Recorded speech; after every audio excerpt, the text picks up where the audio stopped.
हे दोस्तों, आज मैं आपको बताऊंगा एक की रीजन क्यों कुछ ही लोग बहुत अमीर बन पाते हैं और क्यों ज्यादातर लोग गरीब या फिर मिडिल क्लास रह जाते हैं। रॉबर्ट नाम का एक लड़का था जिसके दो बाप थे। अब आप कुछ गलत मत समझिए, पहला उसका खुद का था पर दूसरा उसके दोस्त का बाप था जिसे वो अपना मुंह बोला बाप मानता था। पहले वाले ने पीएचडी की थी पर दूसरे ने कभी 8th भी पास नहीं की थी। दोनों बहुत ही स्मार्ट और हार्डवर्किंग थे पर दोनों की सोच बहुत ही अलग थी और दोनों रॉबर्ट को अलग अलग बातें सिखाते थे। पहला बाप बोलता था कि पैसा सारे फसाद की जड़ है, पर दूसरा बोलता था कि पैसा ना होना सारे फसाद की जड़ है। पहला रॉबर्ट को हमेशा महंगी चीजों के बारे में सोचने से मना करता था और कहता था कि वो हमारी हैसियत के बाहर है। दूसरा उसे कहता था कि वो सोचे और अलग अलग रास्ते ढूंढे जिससे वो सारी महंगी चीजें खरीद सके। ये करने से उसका दिमाग तेज होगा और नए आइडियाज भी मिलेंगे। पहला उसे कहता खूब मेहनत कर, अच्छे से पढ़ लिख ताकि तुझे बड़ी कंपनी में नौकरी लगे और तू बड़ा इंसान बन पाए। दूसरा कहता था तू खूब पढ़ मेहनत कर पर खुद की कंपनी खोल ताकि तू खूब सारी नौकरियां लोगों को दे पाए। रॉबर्ट के पास एक एडवांटेज था, उसने अपने दोनों बापों को अपनी अलग अलग सोच के साथ बढ़ते और उनकी तरक्की देखी।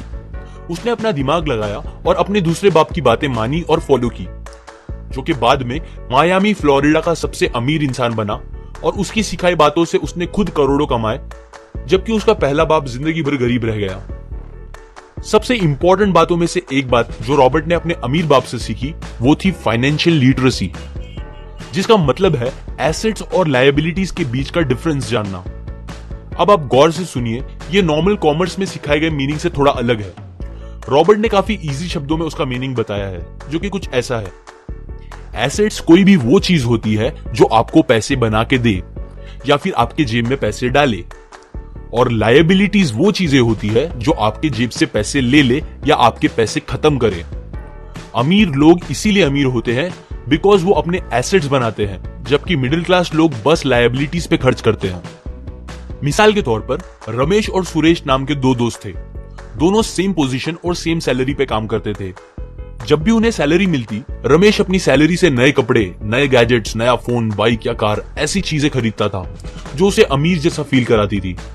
पर वो ये नहीं समझता था कि ये सारी चीजें लायबिलिटीज है जो उसके पैसे उससे ले रही है, ना कि बस जब वो उन्हें खरीदता है तब, बल्कि आगे भी मेंटेनेंस वगैरह के लिए, जिसकी वैल्यू वक्त के साथ कम हो जाएगी और ना ही वो उससे आगे कुछ पैसों का प्रॉफिट देगी। बट सुरेश ऐसा नहीं था। वो ये सारी चीजें नहीं खरीदता था जब तक कि उसके लिए बहुत जरूरी ना हो वो चीज खरीदना। वो पैसे जमा करता था और एसेट्स पे खर्च करता था, जैसे कि स्टॉक्स, बॉन्ड्स, रियल एस्टेट, अपनी खुद की स्किल्स बढ़ाने के लिए या कुछ सीखने के लिए जो उसे आगे और पैसे बना के दे। 2 साल बाद सुरेश करोड़पति बन गया, जबकि रमेश वैसे का वैसा अपनी कम सैलरी को कोसता रह गया और कहता था कम सैलरी उसके मिडिल क्लास होने का रीजन है।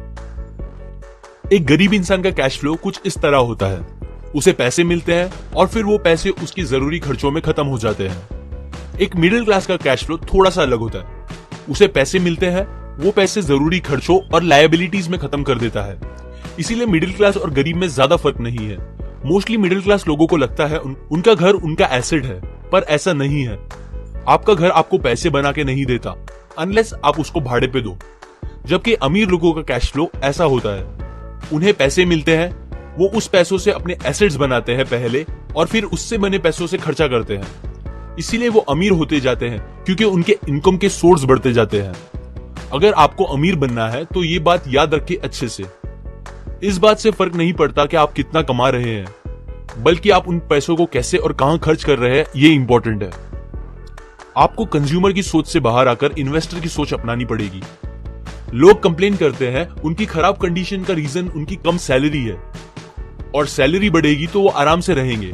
पर प्रॉब्लम यह है कि इनकम बढ़ने के बाद लोगों के खर्चे ज्यादा बढ़ जाते हैं, क्योंकि ज्यादा पैसे ज्यादा अच्छी चीजें खरीदने पे मजबूर करता है, जैसे कि एक बेहतर फोन, कार, घर, जो कि सब फिर से बस लायबिलिटीज है जो आपको कभी अमीर बनने नहीं देगी। ये बातें मैंने रॉबर्ट कियोसाकी की book rich dad poor dad से पढ़ी है, जो वो पहली बुक थी जिसने मेरी सोच चेंज की और बेहतर बनाई। अगर आपको ये बातें अच्छी लगी तो लाइक करें, अपने व्यूज कमेंट करें और फाइनली सब्सक्राइब करें। मैं आपको ऐसी काम की बातें जो मैंने दुनिया के कुछ सबसे समझदार लोगों से सीखी है शेयर करूंगा, जो आपको सक्सेसफुल बनने में मदद करेगी। और आखिर में थैंक्स फॉर वॉचिंग।